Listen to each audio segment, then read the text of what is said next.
नमस्कार, मी स्नेहल चौधरी. आपण पाहत आहात LS मराठी. पाहूयात काही महत्त्वाच्या घडामोडी. 36,585 कोटींच्या कर्जमाफीचा 56 लाख शेतकऱ्यांना फायदा. परिस्थिती पाहून कर्जमाफी करावी लागते. कर्जमाफी शेतकऱ्यांसाठी, बँकांसाठी नाही, मुख्यमंत्री फडणवीसांचं वक्तव्य.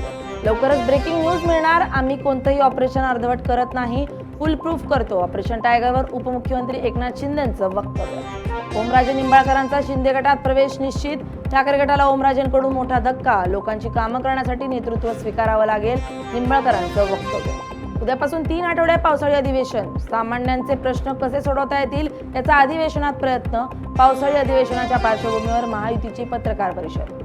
पालघरच्या सूर्या नदीत बुडून पर्यटक तरुणाचा मृत्यू. तरुणानं पोहण्यासाठी उंचावरून नदीत मारली उडी, मात्र तरुण परत बाहेर आलाच नाही. घटनेमुळे परिसरातून हळहळ. पुण्यातील ओतूरमध्ये भीषण अपघात. आयशर ट्रक आणि दुचाकीची समोरासमोर जोरदार धडक. अपघातात वडील आणि 3 वर्षाच्या चिमुकलीचा मृत्यू.